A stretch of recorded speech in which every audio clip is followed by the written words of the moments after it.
Welcome back. We're going to continue our talk about functions. So if you have two functions, f of x and g of x, you can complete some function operations. You can take two functions and you can add them, subtract them, multiply them, divide them. You can also do something called compose them. So let's take a look. If you want to add them, what you'll see is f plus g of x. What that means is you're going to take your entire f function and add your entire g function and combine like terms. To subtract them, what you'll see is f minus g of x. It means you're going to take your entire f function and subtract your entire g function. Keep in mind, you might have to distribute that negative if g has more than one term. To multiply, you'll see f times g of x, which means you're going to take your entire f function and multiply it to your entire g function. Likely you will have to distribute there. Division, f over g of x, means you're going to take your entire f function and divide by your entire g function. Remember, the denominator is not allowed to be 0. And the last one is this composition, f composed with g. Kind of looks like fog. That little composition operation is a little open circle, so some people call it fog because it looks like an O. What that is, that's f of g of x. That means into the f function you're going to put the entire g function. So let's look at some examples. Suppose we have the function f of x equals x squared minus 1 and g of x equals 3x plus 6.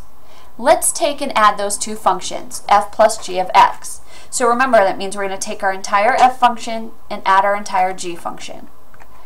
X squared minus 1 plus 3x plus 6. There's nothing to distribute here, nothing to distribute here. The parentheses can drop and we can add our like terms.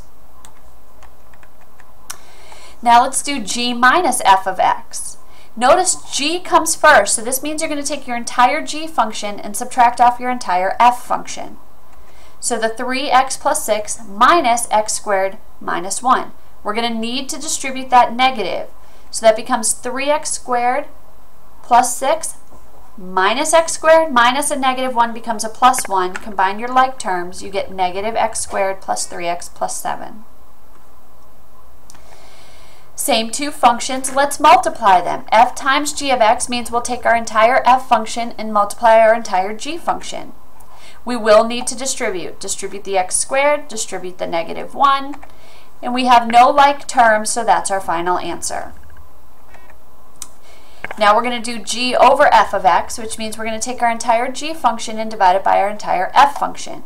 Remember, the denominator is not allowed to be 0, so when we look at our 3x plus 6 over x squared minus 1, we have to remember x can't be plus or minus 1, because 1 squared is 1, 1 minus 1 is 0.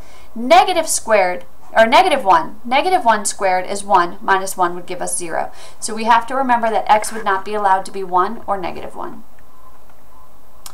Now when you do adding, subtracting, multiplying, and dividing functions, you can do it for the general input x, or you can do it for a specific number. If I wanted you to actually do f times g at 3, then you would do f evaluated at 3, figure out what that is, g evaluated at 3, figure out what that is, and multiply those two numbers together. G over f at 2, you would figure out what is g evaluated at 2, what is f evaluated at 2, and divide those two numbers. When you do function evaluation or arithmetic, adding, subtracting, multiplying, dividing, you always have to have an input. This has to have something, either a number or some sort of an input like a variable x or t or something like that. Same two functions. Now let's talk about composition. F composed with g of x. The function on the outside, or the function that comes first is on the outside, the one that comes second is on the inside. So f composed with g of x means we're going to do f of g of x. Well, g of x is 3x plus 6. So this means we're going to take f and evaluate it at 3x plus 6. So into f, I'm going to put the entire g function. I'm going to replace this x with 3x plus 6. So input squared minus 1, 3x plus 6 squared minus 1. I have addition, I can't distribute the exponent, so I will have to distribute it out. Distribute the 3x to everybody, the 6 to everybody, and I get 9x squared plus 18x plus 18x plus 36 minus 1. Combine our like terms, we get 9x squared plus 36x plus 35. Now the next problem on your sheet asks you to do g composed with f. Give it a shot. We'll go over it in class. The last thing I'm going to do today is define something called the difference quotient. This is given by this formula, f evaluated at x plus h minus f evaluated at x, which is the original function, all divided by h. You're going to see this difference quotient again in calculus. It's a very important definition that's part of a bigger formula of something you're going to learn in calculus. So it's very important that you know and understand how to evaluate the difference quotient. So for example, let's just find the difference quotient for this function, f of x equals x squared plus 5. So our formula is f evaluated at x plus h minus f of x, which is exactly as you see it, x squared plus 5, all over h. So in here, here's that formula, I'm going to evaluate f of x plus h. So into this function, I'm inputting x plus h. Input x plus h squared plus 5. So this right here is f of x plus h. Minus f of x is exactly as you see it, and then it's all over h. Now I will need to FOIL this out or distribute this out, x plus h times x plus h.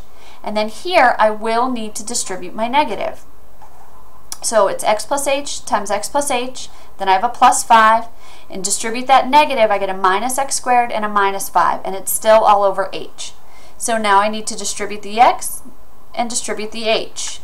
And I get x squared plus xh plus hx plus h squared plus 5 minus x squared minus 5 all over h. Now we talked about this before. These are like terms. You can switch it. Instead of hx, you can write it as xh. Now you can see that they're definitely like terms and combine those together. So what happens here? The x squared minus x squared cancels, the 5 and the minus 5 cancel, xh and xh gives us 2xh plus h squared all over h. Write this down because this is going to be important for you when you're using the difference quotient, not only in this class but also in calculus. Once you've done all your distributing, everything, once you've distributed everything, distributed the negative, you FOILed what needs to be FOILed, and combined like terms, everything that doesn't have an h is going to cancel. The x squared, 5, and 5. So everything that's left will have an h. That should always happen. If it doesn't, go back and look. You may have made a mistake in your algebra. Now these both have an h, so I'm going to factor an h out. Now what happens to these h's?